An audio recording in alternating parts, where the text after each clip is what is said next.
Hi, I'm Fred, and I'm a game designer for Firelock Games. This video is the first in a series of instructional videos that we're releasing as learning aids for our miniatures war game, Blood and Plunder.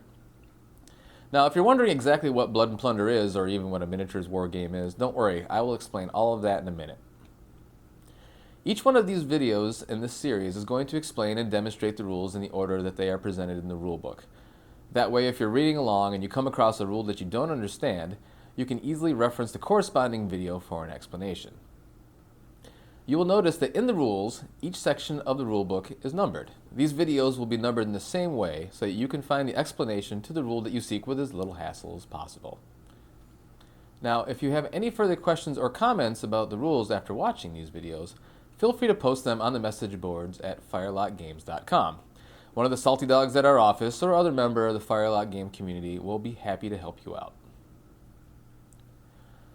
Now, I'm sure that there are more than a few people that are watching this video right now and wondering, what is this Blood and Plunder game about? Well, Blood and Plunder is a miniatures war game that is set in the Caribbean during the golden age of piracy. So yes, folks, fundamentally our game is about pirates. But before I launch into specifics about our game, I should explain exactly what a miniatures war game is for anybody who may be new to this concept. A miniatures war game is a hobby where you collect models of troops and vehicles of the same scale, which are typically provided unfinished, meaning that you as the collector have the option of customizing the models in any way that you choose. You then use the models in your collection to fight battles against another player on a tabletop battlefield that you also design and customize yourself.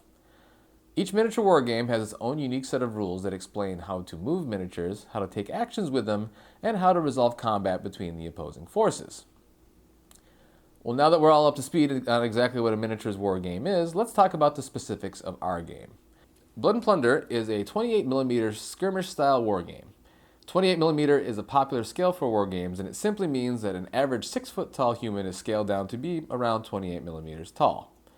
If you're not familiar with the term, a skirmish style of war game typically means that you're fighting a smaller battle with fewer number of models, which generally makes the game more affordable and decreases the time that's required to play a game.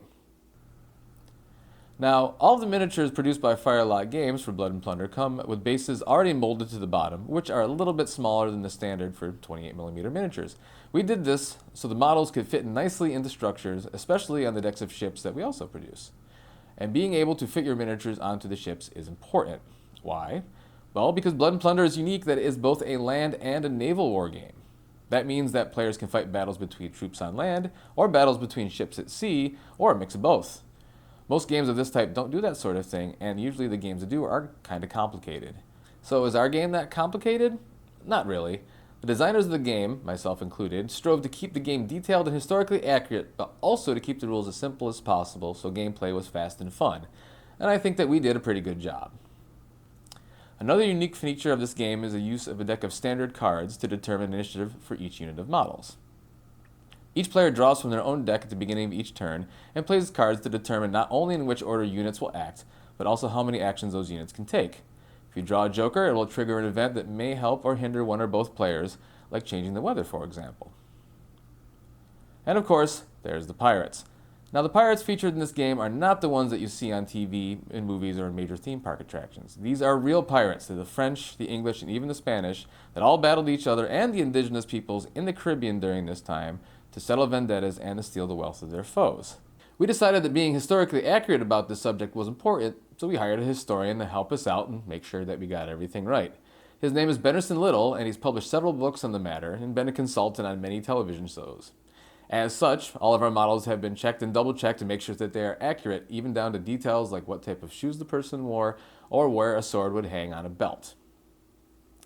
Now that you might be wondering, can I play this game with a famous pirate? You absolutely can. Depending on what force you pick, you have the option to choose one of them to lead your force. Or if you despise pirate scum, your force can be led by a completely different nationality and be led by another famous military officer from that time period. And as we progress forward in this series of videos, we will explain exactly how you do that and many other things. So that's a very brief overview of Blood and Plunder. We hope that this short video has piqued your interest in the game or answered any basic questions that you might have had. I should mention again, please check out our website for any more information or if you have any more questions.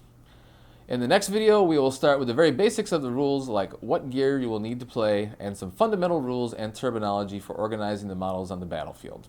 We'll see you then.